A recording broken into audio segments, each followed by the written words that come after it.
Hi, I'm Lynn. And I'm Leo. Welcome to Yoga with Lynn and Leo.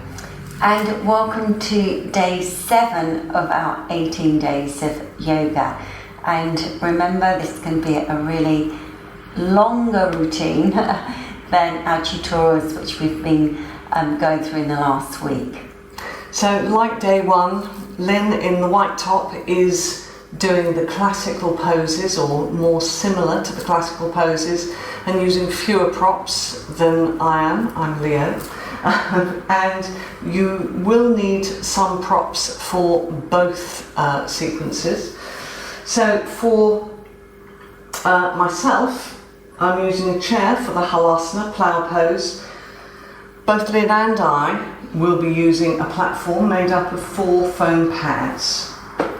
You may need to have a belt, a couple of bricks, a bolster, and another foam pad for your launch pad.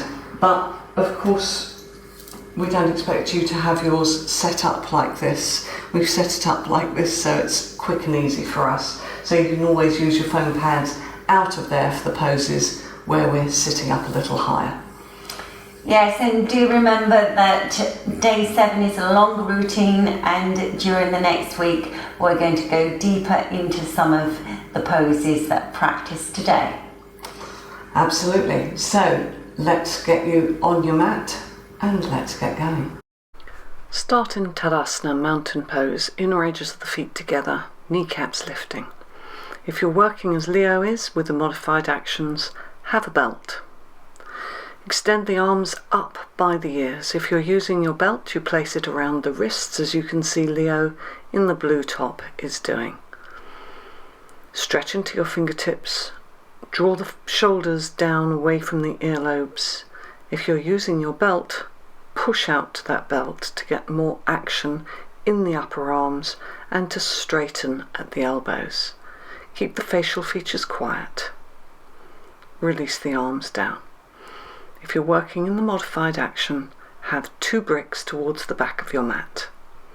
Stand in Tadasana in the center of your mat, bring your fingertips together, soften the knees, and either step or jump the feet wide. We're going to be turning the feet to the right. So you lift up onto the heel of your left foot, turn the toes in 15 degrees, and then turn the whole of the right leg and foot out. Stretch out into your fingertips and extend and take the hand down either onto your brick or onto your shin. Stretch up with the top arm. Those who are able to can turn the head and look up at the top hand. Keep drawing up through the front leg kneecap and thigh muscle, keeping both legs straight and the back of the neck in line with the spine. Come up and turn the feet to face towards the front again. Now we're going to go to the other side. So turn the right foot in slightly, turn the whole of the left leg and foot out completely. You can see that Leo has the brick positioned by the left outer shin. Place the hand down, the left hand onto either the brick or the shin, and extend the right arm up. Palm of the hand facing towards the screen, fingertips facing towards the ceiling. Keep the back leg strong and straight with the outer edge of that back foot anchored down. Lift up out of the pose, turn the feet to face forwards, and step or jump the feet back into the center, coming to Tadasana, mountain pose. Re-establish Tadasana, taking the weight back into the heels, lifting the chest. We're coming now for Utthita, Parsvakonasana, extended wide angle pose. Bring the hands to the center and jump the feet or step the feet apart. Toes facing forwards at this intermediate stage. Lengthen your tailbone, lift your chest, stretch into your fingertips. Turn the left foot in slightly, the whole of the right leg and foot out completely, and bend your right leg into a right angle. Extend, lengthen, and take your hand down either to your brick, as you can see with Leo, or to the floor if that is appropriate. The top arm comes up and over the ear, keeping the elbow locked, the arm straight. Keep pressing firmly into the outer edge of your back foot and keep that leg nice and active. If you're able to turn your brick, those working in the modified action, turn the brick to the lower side. Use your back leg to bring you into an upright position. Turn the feet to face forwards and we'll go straight to the other side. Now turning the right foot in and the whole of the left leg and foot out. Keep the weight even as you bend your left leg and take the hand down. So again, you can work to a brick if that's more appropriate, or with the hand to the floor, as long as that doesn't allow the chest to collapse. For those who are able to turn the head and look at the upper arm, then you turn the head and look at the upper arm. You can see that Leo is just taking the brick a little lower there. You can work on whatever height gives you the best action in this pose. Coming back up out of the pose, turn the feet to face forwards, step or jump the feet back into Tadasana. Taking the weight back into the heels, extending the fingers down, just re-establish your mountain pose. Re-establish that stability and quietness in the mind and the body. We're coming now for Parsvottanasana, so if you're working in the modified action, have a couple of bricks or the chair to the right hand side of your mat before stepping or jumping the feet wide. Coming into Parsvottanasana, we turn the back foot in deeply, so more than the 15% that we did for the lateral poses. Then you turn the whole of the front leg and foot out and turn the pelvis to face towards the narrow end of your mat. Keep the frontal pelvic bones lifted and the legs straight as you start to extend forwards with a flat back to take the hands down. Now you can see that Lynn has her hands to the floor either side of her right foot. Leo has her hands up onto bricks. Lynn is now going to take the hands back a little and extend the body down the front leg. This is a strong action. Only work in this way if you're able to keep the legs straight and the front of the body extending. Leo is taking the bricks down, but you may want to work with your hands onto the seat of a chair if this is too strong for you at this stage. Lift up, turn the feet to face forwards, and we're going to go to the other side. You can see that Leo is putting her bricks onto the left-hand side of the mat. It's important that back foot turns in well so that you can get the rotation in the hips.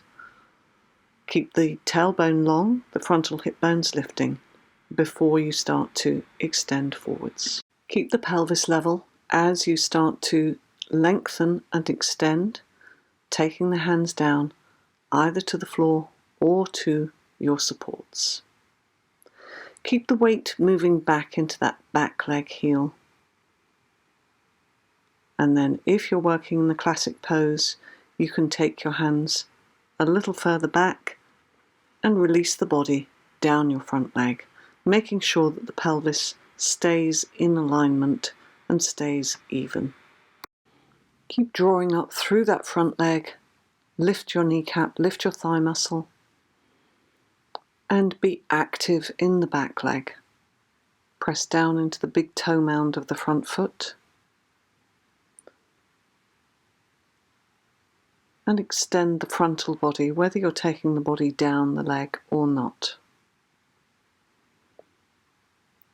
We're coming up out of the pose now, so move the abdomen towards the spine, be active in the legs as you lift up out of the action, placing the hands onto the hips, turning the feet forwards and bringing the legs together again. Inner edges of the feet together, weight back into the heels.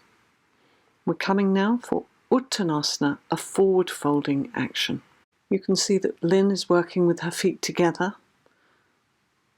Leo has her feet slightly apart. You place your fingertips on the frontal pelvic bones to encourage that lift before you fold into the action. You can take your feet wider than hip width apart. You can place your hands on a higher support than the bricks. You can use the seat of the chair, the back of the chair. Lynn is coming into the classic action where the legs are lifting and the body folds down the legs. Coming out of the action, lift back up, roll the shoulders back and down, standing in Tadasana. If your forward bends are coming well, you're going to work in Padangusthasana. Otherwise, have the bricks underneath the shoulder region. Lift the frontal pelvic bones up as you extend forwards and take the hands down. The feet are hip width apart now. You can see that Lynn is placing the index finger and middle finger and the thumb around the big toe. This is the action in this pose, grabbing hold of the big toe on each foot, drawing the body down the fronts of the legs and extending the elbows out to the side whilst keeping the legs firm, straight and lifted. If you're working with the bricks, then you can take the bricks wider than the mat, bend the elbows out a little, but don't compromise the action in the legs, the action in the upper back to get this opening. This will help to broaden across your shoulders, broaden across the upper back. For many of us, it's a tight area. However, if this is difficult, you can stay working with your hands onto the seat of the chair, onto bricks. Don't try and rush this. Slowly lift yourself up out of the action and come back up and stand with the feet together now, coming into Tadasana, mountain pose. We'll be coming into a supine action shortly, Supta Konasana. If you're working with the props, then you will need your bolster for this. Now you can see that Lynn is going to take hold of her ankles. This is very difficult for many people, so if you find that this is a challenge, you take your bolster and you place your feet with the soles of the feet together, the knees out to the side, onto the bolster.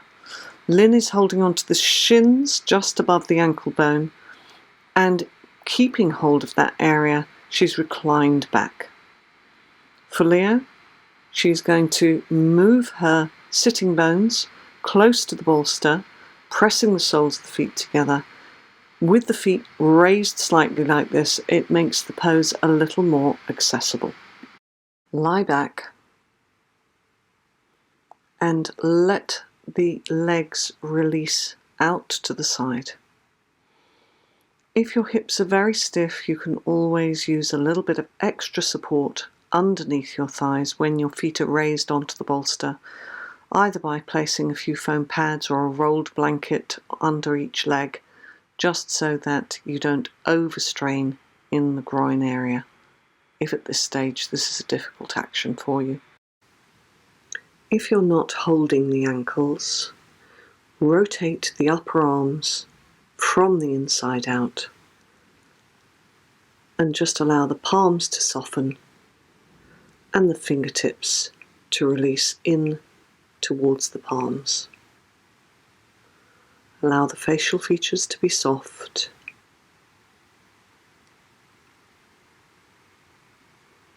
Take the gaze of the eyes into the center of the body. Breathe fine inhalation, fine exhalation through the nostrils. Allow the body to completely release. Relax any tensions in the groins, in the hips. Let the abdomen release to the floor. Be soft in the throat. Relax your tongue. Let your body release to the floor. Allow the abdomen to be soft, the facial features to relax.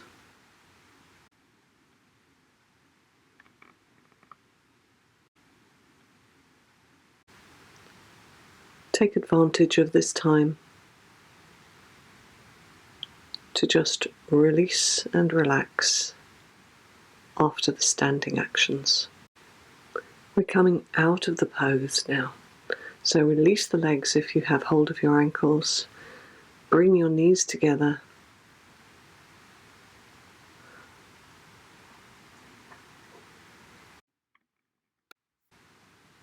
And carefully roll yourself to the right side. Just rest on your right side for a moment. Don't be in too much of a rush to come out of the action. Keep the body soft, the mind quiet. And now lever yourself into a seated position and sit up in Dandasana, staff or stick pose. You can see here that Lynn is sitting to the floor. Leo is sitting onto a little bit of height onto her bolster here, and she also has a belt. Lift your chest, extend your heels away from you, and draw your toes towards you. We're coming now for Janu. This is a forward bending seated action.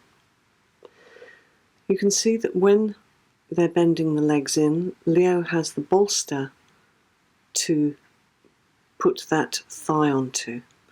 Lynn is taking the thigh to the floor.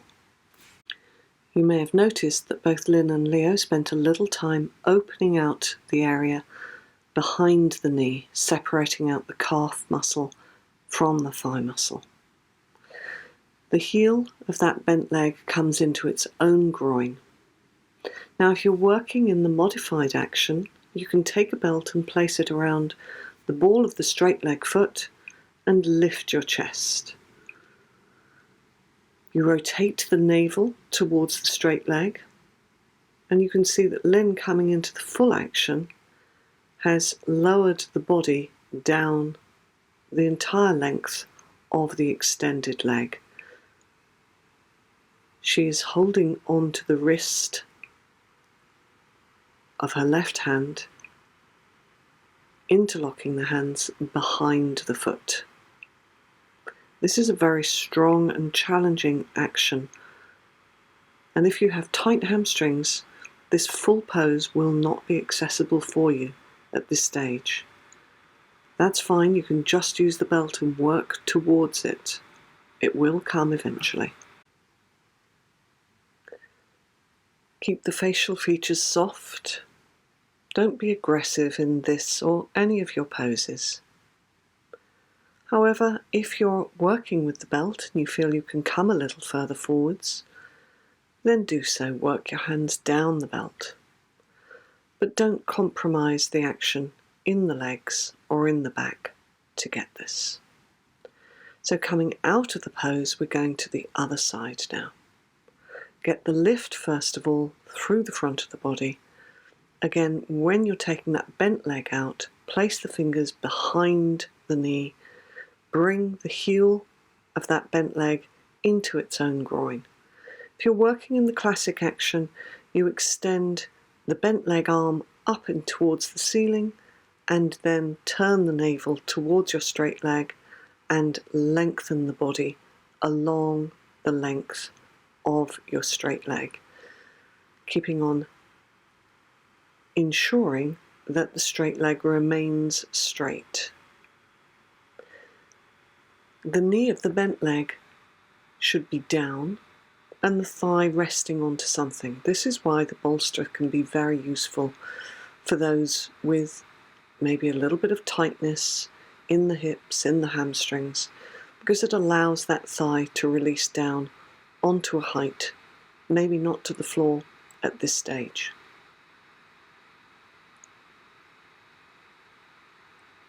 Let the facial features be soft. Keep the straight leg straight. and we're going to come out of the pose now. So lifting up out of the action and coming into Dandasana, your seated pose. Lift through the chest, roll the shoulders back and down. So we're coming into the next action now. You can see that Leo is using 2 foam pads for Ardha Matsyandrasana. Lynn is sitting onto her left foot, and we're going to turn to the right, so the left leg comes back, and either you turn that foot underneath your sitting bones, or you sit, as Leo is showing, in a Virasana action, or a half Virasana action, with the left foot pointing straight back. The right leg is in Matsyandrasana. Then you take the right leg across the left leg. Leo is using a brick behind because she's sitting on a height. The right shin needs to become perpendicular. Extend the left arm up and hook it around your right shin. If that's a difficult action, then just hold onto that shin either with the hand, as Leo is showing, or with the crook of the elbow, as Leo is showing now, and take your right hand behind you onto your brick. This is a very strong twist on the spine.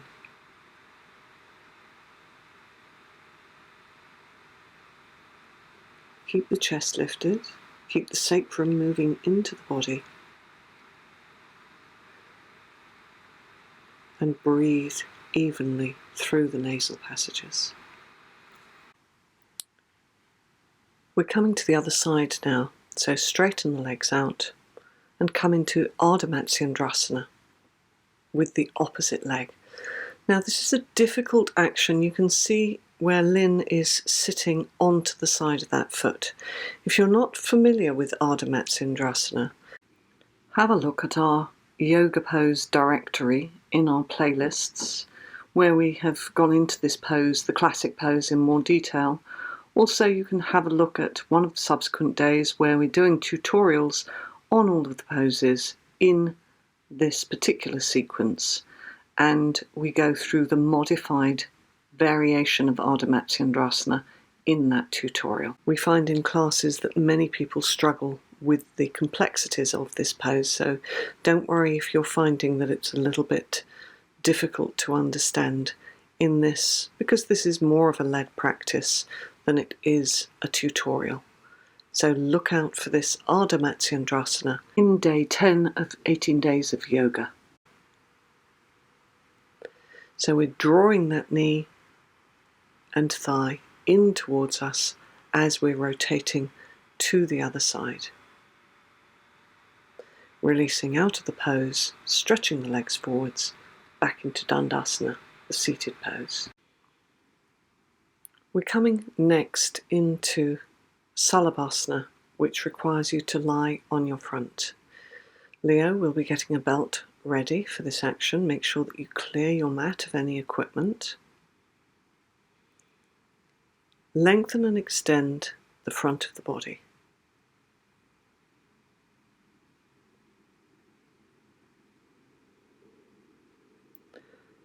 Be on the fronts of the feet.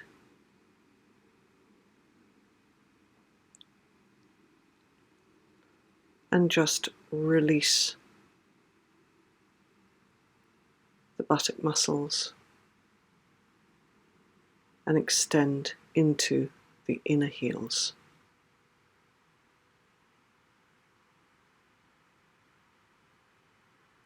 You can fold your arms and rest your forehead onto your arms. We're taking the hands back with the palms facing the ceiling. You can see that Leo has placed the belt around the thumbs. Now Salabhasana is a strong back-bending action. You lift the chest, you lift the feet.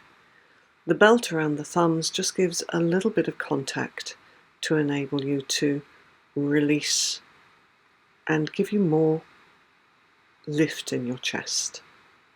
You can rest down with your head onto your folded arms or with the arms straight back. We're going to go again, so if you're working with a belt, take hold of the belt, place your thumbs into the belt loop, have the palms facing the ceiling, the shoulders releasing down towards the back waist. On an exhalation through the nasal passages, lift your chest, lift your legs, and breathe, looking along the floor. Release down, fold your arms, rest your head. These are referred to as mini back bends, but they're actually quite strong. They're very good for strengthening the paraspinal muscles. We're coming into the next action, which is Makarasana. Now in this pose, the hands are held behind the head, so you interlock the fingers. You can see Lynn showing here. You're lifting the chest and you're lifting the legs. Now Leo is putting the belt on around the legs. This gives a little more resistance so that you can get the action with more awareness in the body. So interlock the fingers at the base of the skull and then inhale. On an exhalation, lift the chest, lift the legs, look along the floor. Breathe evenly and release down, resting your forehead onto your folded arms.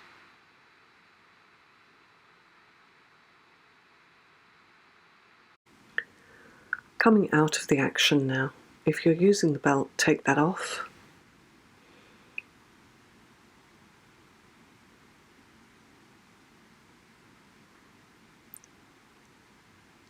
And we're coming into a kneeling position, Virasana.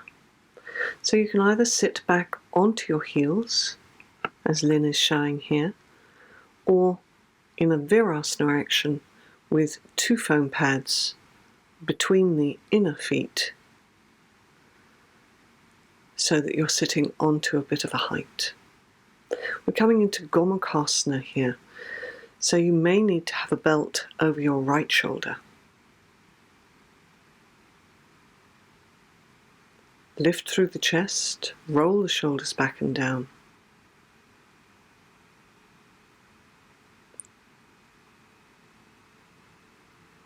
Keep the fronts of the shins pressing into the floor. Ensure that the feet go straight back. So you can see here that Lynn is now sitting between her heels.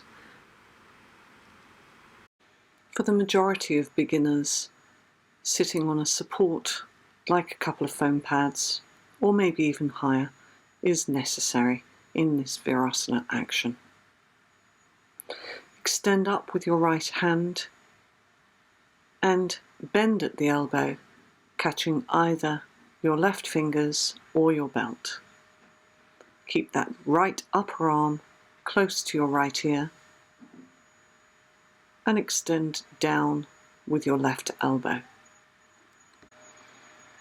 Keep pressing down into the shins, pressing down into the tops of the feet. Release the arms.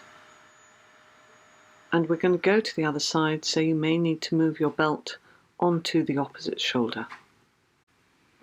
Take the right hand up your back with the palm of the hand facing outwards and take it up as high as you can. Stretch up your left arm. Rotate that upper arm inwards to bring the upper arm close to your left ear. Then bend at the elbow and catch either your fingers or your belt. Use the belt as traction if you're catching the belt. Keep rotating that upper arm in towards your ear, opening out in that armpit. Keep the breath smooth, the facial features soft. Now release the hands. We're going to come next into Adho Mukha Svanasana, dog head down, and you can see here Leo is using a belt around the elbow joint to make sure that the elbows and the shoulders and the wrists are all in one line. Come onto your hands and knees. Make sure that the middle finger points forwards and that you spread your hands. If you're using your belt, you put that around your elbow joints. If you want more details on this, then have a look at the subsequent days where we show how to work in different ways in Adho Mukha Svanasana. Tuck your toes under and lift up, lifting the sitting bones towards the ceiling. If you're using your belt, you push your elbows out to the belt. Draw the shoulder blades back down towards your back waist. Your abdomen moves towards your spine, and you completely release your head and your neck.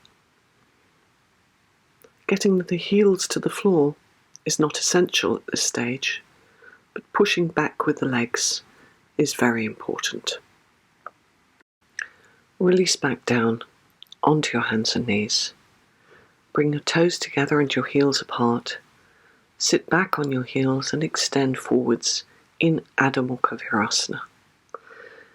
If it's difficult to get the head to the floor or to get the buttocks towards the heels, use support. You can see here that Leo is putting a bolster between the bottom and the heels and a brick underneath the forehead. Keep the wrists and elbows lifting and rest down. We're coming out of Adho Mukha Virasana now and setting the equipment up for Halasana, Plough pose.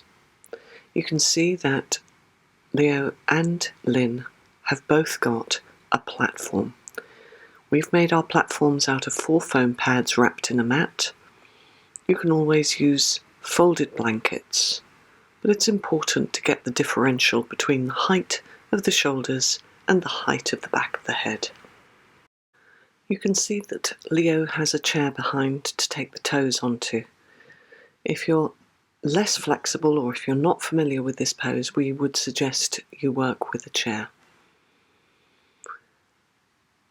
Press down with your hands by your hips and roll your feet over your head so that the toes either come to the chair seat, as Leo is showing, or to the floor, as Lynn demonstrates.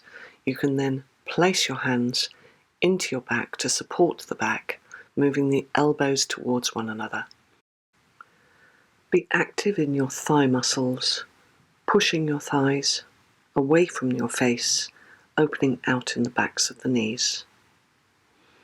If this is a difficult pose for you to get into, do have a look at our playlists and our video library. We have a tutorial on Halasana, which is called Halasana Tutorial. You can search for that on our channel.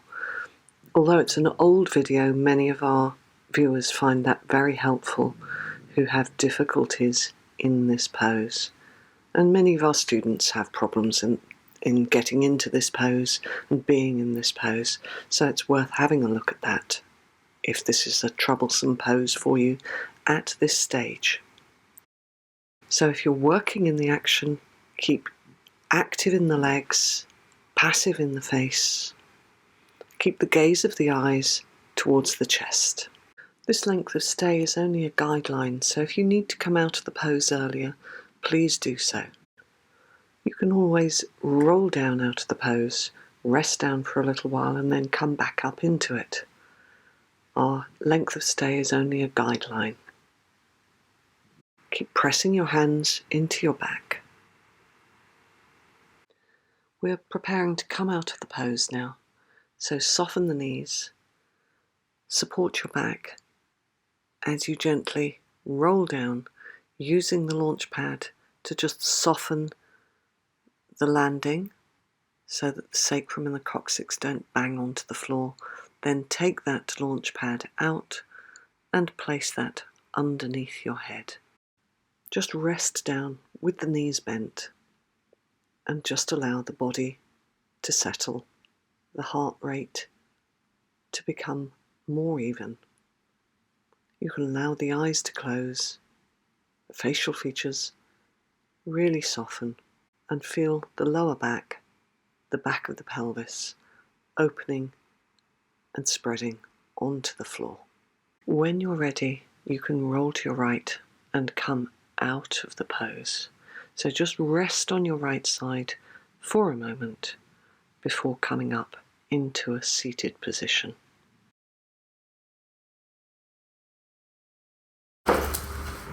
We hope you've enjoyed day 7 of our 18 days of yoga.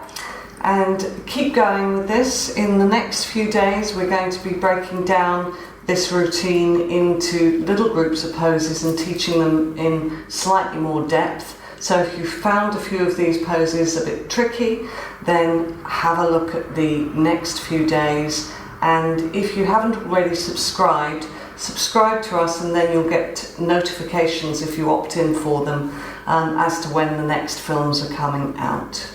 Yes, and do remember we have a new longer routine on day 13, so do stay with us. Absolutely. So keep going. If you're still with us at this stage, it means you're well on track. So hopefully we'll see you tomorrow. Namaste.